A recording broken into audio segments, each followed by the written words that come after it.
ایک دفعہ ہو گیا، دوسری دفعہ گرائیں، دوسری دفعہ، اور یہ تیسری دفعہ. اب خلال کرنا یہاں پہ ایسے ایسے ایسے اور ایسے.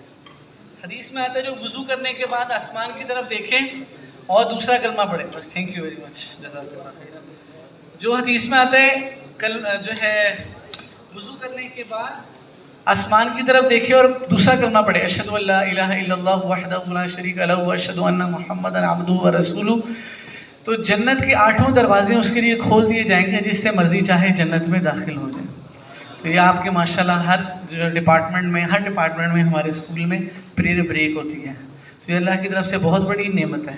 بہت سکولز ایسے ہیں، 90% سکولز ایسے ہیں جہاں پہ پریئر بریک نہیں ہوتی. یہ اللہ کی آپ کو بہت بڑی نعمت ہے.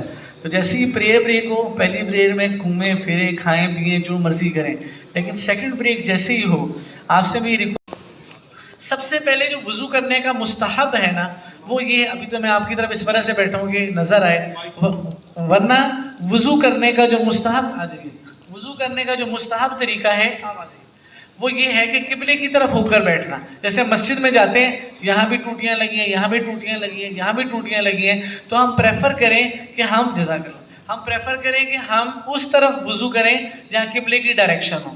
تو قبلے کی ڈائریکشن میں بیٹھ کے چہرہ کر کے وضو کرنا مستحب ہے. اونچی جگہ پر بیٹھ کر وضو کرنا مستحب ہے. جیسے مسجد میں وضو خانے میں چھوٹی بنی ہوتی ہے نا، اس پر مستحب ہے. یہ ساری چیزیں پسندیدہ ہیں. اچھا، شرٹ اونچی کرنے کا بھی سنت طریقہ سن لیں. سب سے پہلے لیفٹ، اس کے بعد رائٹ، اور جب نیچے کرنی ہے تو پہلے رائٹ اور پھر. اچھا جی، وضو جب ہم کرتے ہیں، آج کل کیا ہوتا ہے ہمارے وضو خانے گھروں میں الگ تو ہوتے نہیں، جنرلی یہ کموڈ ہے، ساتھ ہی نہانے کی جگہ ہے، سنک ہے، یہاں پر ہم وضو کرتے ہیں. تو وضو کرنے سے پہلے کی دعا ہے بسم اللہ والحمد للہ. کون سی دعا ہے؟ ایک حدیث میں آتا ہے اللہ کے نبی صلی اللہ علیہ وسلم نے وضو کرنے سے پہلے اس دعا کی اتنی تاکید فرمائی کہ آپ نے فرمایا کہ جس نے دعا نہیں پڑھی اس کا وضو ہی نہیں ہوا. مینس یہ نہیں کہ ہوا نہیں، ہو تو گیا، لیکن تاکید آپ نے اس کے اوپر زور دیا کہ وضو کرنے سے پہلے یہ دعا پڑھ لیں. لیکن یہ دعا ہم نے اگر ہمارے واش روم کے اندر وضو کر رہے ہیں تو پھر ہم جو وضو کریں دعا پڑھیں گے وہ واش روم سے باہر پڑھ کے آئیں گے، واش روم کے اندر ہم اللہ کا ذکر نہیں کریں گے. اچھا جی، سب سے پہلے جو ہے وہ وضو بسم اللہ والحمد للہ پڑھ لی. سر تھوڑا سا ادھر سے آ جائے نا، وہ بچوں کو ان کو بھی نظر آ جائے. Thank you.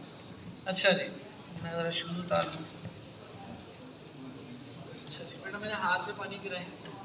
سب سے پہلے بیٹا 3 دفعہ ہاتھوں کو دھونا گھٹنوں تک، یہ رسٹ بونز تک. ایک دفعہ ٹھہریں بس. اب دوسری دفعہ، اب تیسری دفعہ.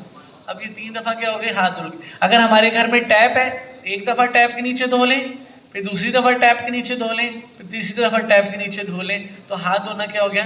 سنت. اس کے بعد کیا کرنا؟ کلی کرنا. ایک دفعہ کلی کرنا.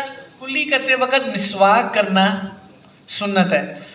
جہاں پہ گھر میں جہاں پہ ٹوتھ برش اور ٹوتھ پیسٹ رکھا ہوتا ہے نا، وہاں بندہ مسواک بھی رکھ لے. اللہ کا شکر ہے میں نے گھر میں پرماننٹ وہاں پہ مسواک رکھی ہے. حدیث میں آتا ہے جو نماز مسواک کر کے پڑھی جائے بغیر مسواک کی 70 نمازوں سے بہتر ہے. مثال کے طور پہ آج میں نے فجر پڑھی الحمدللہ مسواک کر کے پڑھی. اگر میں 2 مہینے 10 دن فجر پڑھتا بغیر مسواک کے، تو جو آج کی فجر پڑھی مسواک کر کے وہ 2 ماہ 10 دن کی فجر سے کیا ہے؟ افضل ہے. اور مسواک کرنے کی سب سے بڑی فضیلت جو حدیث میں آئی ہے کہ جب موت کا فرشتہ روح نکالنے آئے گا تو جو مسواک کا اہتمام کرے گا اس کو فرشتہ یاد دلائے گا کہ جو ہے نا آپ جو ہے نا کلمہ پڑھ لیں. آپ علیہ السلام فرماتے ہیں میں معراج پہ جا رہا تھا، جبریل السلام بار بار کہہ رہے تھے نا یا رسول اللہ مسواک کر لینا، یا رسول اللہ مسواک کر لینا، یا رسول اللہ مسواک کر لینا. کھانا کھانے سے پہلے آپ مسواک فرماتے، کھانا کھانے کے بعد، سونے سے پہلے، سونے کے بعد، یہاں تک کہ اپنی بیوی سے مجامعت کرنے سے پہلے بھی مسواک کرنا سنت ہے. تو اس وجہ سے مسواک کی بہت زیادہ تاکید آئی ہے. اچھا جی، اگر مسواک نہ ہو تو انگلی اچھی طرح پھیر لینا. ابھی میں دکھاتا ہوں جی. دوسری دفعہ دیکھ رہے اچھی طرح سے ایسے انگلی پھیر لی تاکہ دانتوں کے درمیان کوئی چیز پھنسی ہے. یہ جس کے منہ سے بدبو آتی ہے بندہ اللہ کو پسند نہیں ہے، جس کے منہ سے بدبو اس لیے اللہ کے نبی نے فرمایا مسجد میں پیاز کھا کے نہ ہو. مسجد میں پیاز کھا کے نہ ہو. تو اس وجہ سے دانتوں کا صاف رکھنا, اس سے منہ سے بدبو نہیں آتی. جی تیسری دفعہ,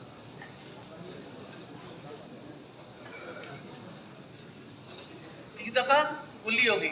اب ناک میں پانی ڈالنا ہے دائنے ہاتھ سے, اور اس کو جو صاف کرنا ہے وہ بائیں ہاتھ سے. پانی ڈالیے, تو شوشا کرنا ہے وہ بھی کر سکتے ہیں. جی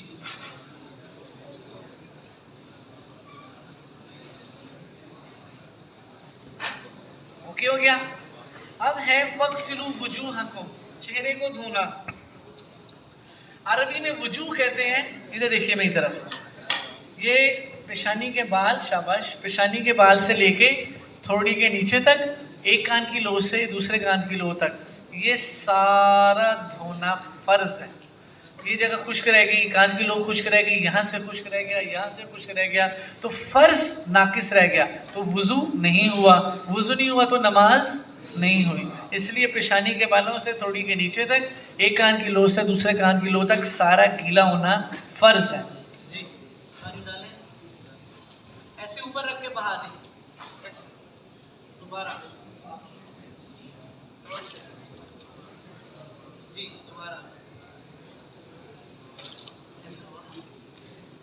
اب یہ دیکھیں سارا یہاں سے لے کے یہاں تک, یہاں سے یہاں تک گیلا ہو گیا. اچھا اب داڑھی کا مسئلہ سن لیں. جس کی داڑھی ایسی جیسے میری ہے, میری داڑھی کے بال اتنے گھنے ہیں کہ اندر سے سکن نظر نہیں آ رہی, تو میرے لیے سنت ہے خلال کرنا. یہ میں نے خلال کر لیا, ایسے ایسے خلال کر لیا.